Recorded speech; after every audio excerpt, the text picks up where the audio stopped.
नमस्कार, आपण पाहत आहात पुणे लाईव्ह न्यूज. पाहुयात आज दिवसभरातील ठळक घडामोडी. पुणे नाशिक महामार्गावर जुने नीलम एक्झिक्युटिव्ह व नवीन चाकण ग्रँड हॉटेलच्या पाठीमागील बाजूस एक मानवी कवटी मिळून आल्याची धक्कादायक घटना बुधवारी दिनांक 17 जुलै 2024 रोजी सायंकाळी 7च्या सुमारास घडली आहे. याबाबत परिसरातील नागरिकांनी तातडीने पोलिसांना माहिती दिली आहे. सदरची कवटी ही पुरुषाची असल्याची प्राथमिक माहिती समोर आली आहे. या भागात एक जमिनीचे प्लॉटिंग सुरू आहे. त्याच भागात सायंकाळी अचानक ही मानवी कवटी दिसून आली. सायंकाळी उशिरा सदरची घटना उघडकीस आल्यानं घटनास्थळाची पाहणी करण्यावर मर्यादा आल्याची बाब समोर आली आहे. दरम्यान सदरची कवटी अन्य ठिकाणाहून कुत्र्यांनी या भागात आणली असल्याची देखील शक्यता व्यक्त होत आहे. घटनास्थळापासून काही अंतरावर एक पारधी वस्ती आहे. पोलिसांकडून परिसराची सकाळी कसून तपासणी करण्यात येण्याची शक्यता आहे. कवटी मिळून आल्याने मृतदेह लगतच्या भागात असण्याची शक्यता आहे. संबंधित कवटीच्या डोक्यावरील केस लहान असल्यानं ही कवटी पुरुषाची असल्याची सांगण्यात येत आहे. सदरची ही कवटी लहान मुलाची असण्याची शक्यता देखील पोलीस पडताळून पाहत आहेत. चाकण पोलीस व गुन्हे शाखेकडून याबाबतचा तपास सुरू आहे. खेड तालुक्यात आळंदी परिसरात मरकळ रस्त्यावरील धानोरे फाटा तालुका खेड येथील वैशाली असेमेंट्री प्रायव्हेट लिमिटेड या कंपनीला बुधवारी पहाटे 3:30च्या सुमारास आग लागली. सुदैवानं सदर आगीत कुठलीही जीवितहानी झाली नाही. आळंदी शहराजवळ मरकळ रोड धानोरे फाटा येथील वैशाली असेमेंट्री प्रायव्हेट लिमिटेड या कंपनीला बुधवारी दिनांक 17 जुलै 2024 रोजी पहाटे 3 वाजता भीषण आग लागली होती. ही आग आटोक्यात आणण्यात आळंदी नगर परिषद, PMRDA, PCMC अग्निशमन दल यांना यश आल्यानं मोठी दुर्घटना टळली आहे. कंपनीमध्ये आगीदरम्यान स्फोट होत असल्यानं आग मोठ्या प्रमाणावर पसरत होती. परिणामी अग्निशमन दलाकडून फोम मारा करून आग आटोक्यात आणली गेली. आगीचे कारण अद्याप स्पष्ट झाले नसून 1.5 तासांच्या प्रयत्नानंतर आग पूर्णपणे विझवण्यात आली आहे. सदर आगीत कुठलीही जीवितहानी झाली नाही, परंतु कंपनीतील सर्व साहित्य जळून लाखो रुपयांचं नुकसान झालंय. वीज वितरणच्या भोंगळ कारभाराने मागील महिनाभराच्या कालावधीत तब्बल 5 बळी गेले आहेत. रोहकल येथील आदिवासी ठाकर समाजातील प्रगतशील शेतकरी म्हणून 2दा राज्य सरकारने कृषी पुरस्कार देऊन गौरवलेले शेतकरी भगवंत लक्ष्मण शिंदे, वयवर्ष 70, राहणार रोहकल, तालुका खेड यांचा देखील वीज वितरणच्या भोंगळ कारभाराने बळी गेलाय. शेतात काम करत असताना त्यांच्या अंगावर विजेची प्रवाहित तार कोसळली. यात त्यांचा जागीच मृत्यू झाला. निरपराध नागरिकांच्या मृत्यूस जबाबदार असणाऱ्या अधिकाऱ्यांवर सदोष मनुष्यवधाचा गुन्हा दाखल करण्याची मागणी नागरिकांमधून होत आहे. खेड कृषी उत्पन्न बाजार समितीच्या चाकण येथील महात्मा फुले मार्केटमध्ये बुधवारी 17 जुलै 2024 रोजी कांद्याची आवक आणि भाव स्थिर राहिले. पंजाबमधील लालसर बटाट्याची मात्र मोठ्या प्रमाणावर आवक झाली. हा बटाटा अत्यंत चवदार मानला जातो. खेड तालुक्यात या लालसर रंगाच्या चवदार बटाट्याचे उत्पन्न बंद झाले आहे. मात्र पंजाबमधून येणाऱ्या या लालसर रंगाच्या बटाट्याला मोठी मागणी असल्याचे आडते आणि व्यापारी सांगत आहेत. नाव आहे संताना. संतान संताना हे तो पंजाबच्या बॉर्डरवरून आणि काही जास्त पिकत नाही. हे कमी, याचा क्रॅश कमी असतो. याची पहिली जात होती खोपरी सुंदरी. आता नंतर त्याला ते व्हरायटी करून संताना केलेलं आहे. त्याचं वैशिष्ट्य असं आहे की याची भाजी चिकट होत नाही. आग्र्याची भाजी चिकट होती, गुजरातची भाजी चिकट होती, याची भाजी चिकट होत नाही. खेड तालुक्यात भोसे परिसरातील तुकाई डोंगराच्या कडेला रस्त्यावर मेलेल्या कोंबड्या काही पोल्ट्री चालक आणि चिकन सेंटर चालक आणून टाकत आहेत. त्यामुळे जंगली प्राण्यांचा वावर या भागात वाढ आहे. आज पहाटे परिसरातील रहिवासी सतीश कुटे यांना तरस हा प्राणी या भागात दिसून आलाय. खेड तालुक्यातील ड्रोनच्या फेऱ्या काही केल्या कमी होत नसल्याची स्थिती समोर येत आहे. खेड तालुक्यातील वाकेतील पत्रे वस्ती भागात दररोज रात्रीच्या वेळी ड्रोन फिरत असल्याचे स्थानिक रहिवासी संतोष जरे व अन्य नागरिकांनी यांनी कळवले असून याबाबतचे व्हिडिओ पाठवले आहेत. दरम्यान सदरचे ड्रोन चोऱ्या करण्यासाठी चोरट्यांकडून फिरवले जात असल्याची जोरदार चर्चा खेडसह उत्तर पुणे जिल्ह्यात होत आहे. कांदा चोरी करण्यासाठी ड्रोन फिरत असल्याच्या वावड्या मागील काही दिवसात उठल्या होत्या. प्रत्यक्षात 1,00,000-2 लाखांच्या चोऱ्या करण्यासाठी 2 ते 3 लाखांचे ड्रोन चोरटे वापरतील का, याबाबत देखील उलटसुलट चर्चा सुरू आहे. वेगवेगळ्या शासकीय कामांसाठी सर्वेसाठी हे ड्रोन फिरवले जात असल्याची देखील दाट शक्यता आहे. तालुकाभर रात्रीचे ड्रोन फिरत असताना प्रशासन आणि पोलिसांनी मात्र केवळ बघ्याची भूमिका घेतल्याचे चित्र पाहावयास मिळत आहे. देवळापाशी आले रे, देवळापाशी आले.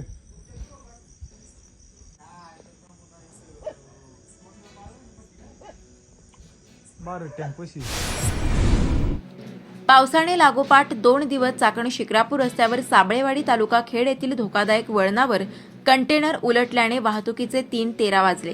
त्यामुळे पुन्हा एकदा या रस्त्याचे काम कधी होणार असा प्रश्न निर्माण झालाय. चाकण MIDC आणि मुंबई ते मराठवाड्याची सर्वाधिक अवजड वाहतूक होत असलेल्या चाकण ते शिक्रापूर दरम्यान शेलपिंपळगाव तालुका खेड येथील 50 वर्षाहून अधिक काळातील जुना पूल धोकेदायक झाला आहे.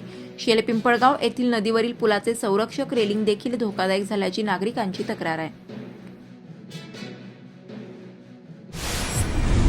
चाकण शहरातील विद्याधाम सोसायटी येथील ओपन स्पेस विकास काम चाकण नगर परिषद यांचे माध्यमातून होत आहे. येथील रस्ता व मोकळी जागा चाकण नगर परिषद मुख्याधिकारी यांनी 7/12 पत्रकी नोंद घेऊन त्यावर शासन योजनेतून विविध विकास कामे प्रस्तावित केली होती. आता सदरची विकास कामे प्रगतीपथावर असून मुख्याधिकारी संदीप छिद्रवार यांनी सांगितले की शहरातील ओपन स्पेस हे शहराचे फुफ्फुस असून त्यांचे जतन व संरक्षण करण्याचे काम चाकण नगर परिषद करत आहेत. सदर जागेवर लहान मुलांना खेळण्यासाठी व वृक्षारोपण नगर परिषद करणार आहे. विद्याधाम सोसायटी ही स्वच्छ सर्वेक्षण सहभागी असून येथील मिळकत कर सह मोकळ्या जागेची कर आकारणी सोसायटीकडे 100% वसूल होते. त्यामुळे प्रामाणिकपणे कर अदा करणारे लोकांना व सोसायटी सार्वजनिक जागा येथे देखील चांगल्या सुविधा निर्माण करण्यासाठी नगर परिषद तत्पर आहे. पर्यावरणाचा समतोल राखण्यासाठी एक वारकरी एक झाड ही संकल्पना राबवून पालखी मार्गावर वृक्षारोपण करण्याचा संकल्प करूया असे आवाहन मुख्यमंत्री एकनाथ शिंदे यांनी केले आहे. पर्यावरण व वातावरणीय बदल विभाग, महाराष्ट्र प्रदूषण नियंत्रण मंडळ आणि महाराष्ट्र कला संस्कृती मंच यांच्या संयुक्त विद्यमाने आयोजित पर्यावरणाची वारी पंढरीच्या दारी या आळंदी ते पंढरपूर पायी वारीचा समारोप कार्यक्रम रात्री उशिरापर्यंत संपन्न झाला.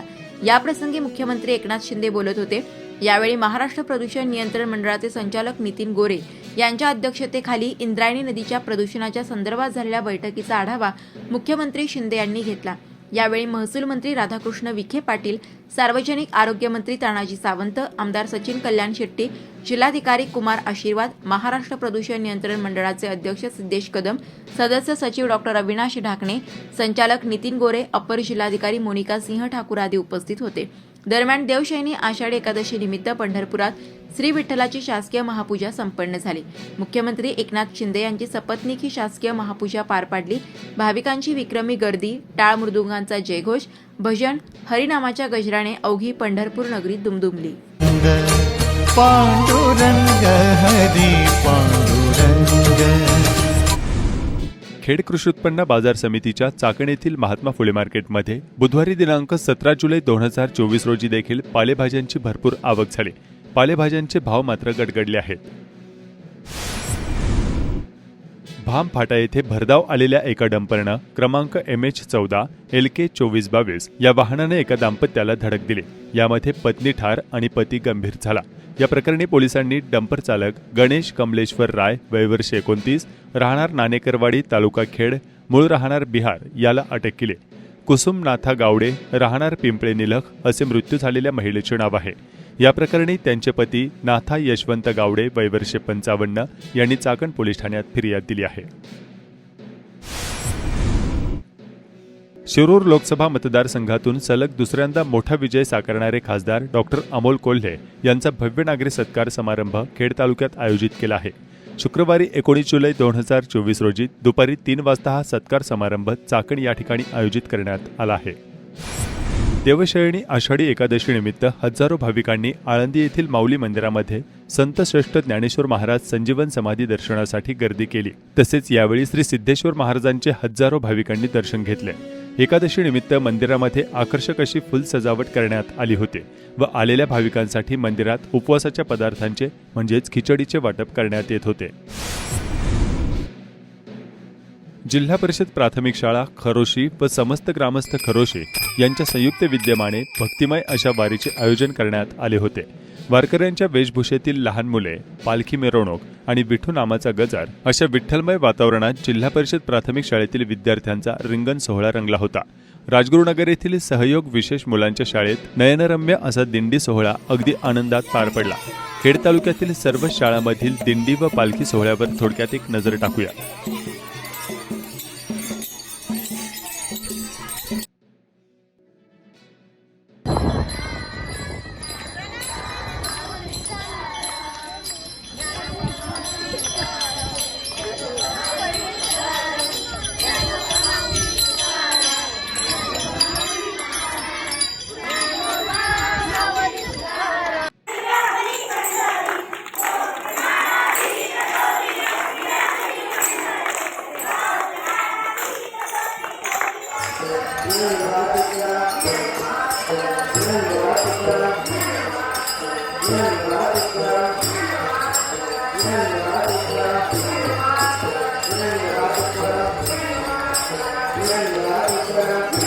गजर हरिनामाचा झेंडा रोविला विठूचा गजर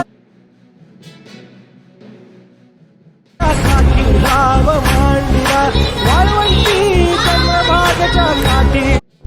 नमस्कार, आपण पाहत आहात पुणे लाईव्ह न्यूज.